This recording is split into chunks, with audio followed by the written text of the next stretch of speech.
Bonjour, dans les années 1970, ma tante, Louisa Rahmani, a recueilli les rites et pratiques alimentaires du village d'Aouras, village duquel nous sommes originaires. C'est un petit village situé à 25 km de Béjaïa.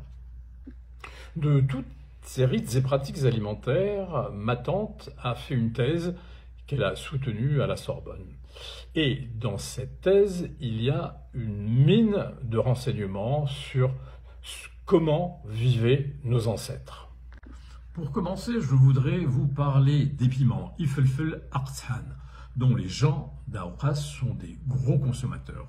En été, au fur et à mesure que les piments rougissaient, les femmes les cueillaient et les mettaient à ramollir pendant 2 ou 3 jours. Une fois qu'ils étaient mous, elles les coupaient en petits morceaux et séparaient la chair des graines, car dans ces régions pauvres d'Algérie, tout devait être conservé et tout servait. Ces morceaux de piment étaient surveillés avec attention et remués de façon régulière pour qu'ils se dessèchent sur toute leur face. Devenus bien secs, ces morceaux étaient passés dans le moulin à bras pour être transformés en poudre. Cette poudre ensuite était tamisée dans un tamis, l'arbal, puis mélangée à du sel et de l'huile pour assurer sa conservation.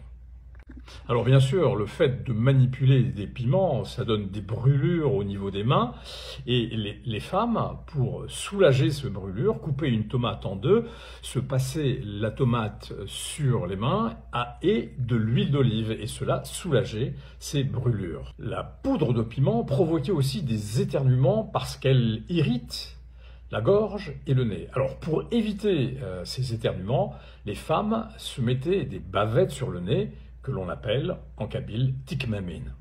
Que faisait-on avec cette pâte de piment? Eh bien, avec cette pâte de piment, on relevait les plats. Chez nous, on mange très piquant et cela permet de donner du goût à des aliments qui n'en ont pas toujours beaucoup. Les poivrons doux, Ifefel Halawen, subissent la même préparation, mais eux sont destinés à colorer en rouge les plats.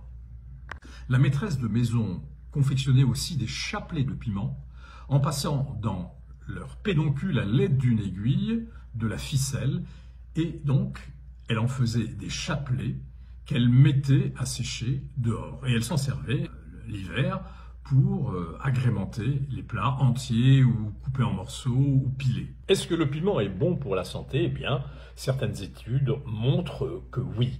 Et le principe actif qui donne la sensation de brûlure et qui pique, c'est la capsaïcine. Cette capsaïcine, elle a des pouvoirs antalgiques appliqués localement en cas d'arthrose sur les articulations douloureuses. Elle permet de diminuer la douleur, mais attention, elle ne fait pas mieux que les anti-inflammatoires.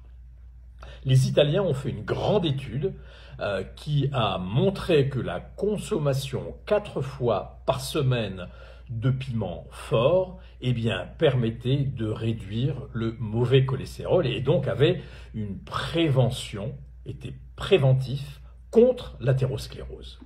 Par ailleurs, la capsaïcine permettrait de perdre du poids. En effet, elle augmente la thermogénèse jusqu'à 25% en plus. C'est-à-dire que votre corps va brûler 25% de calories en plus quand vous consommez du piment. Par ailleurs, la capsaïcine diminuerait la sensation de faim et le désir de manger des aliments gras, sucrés ou salés.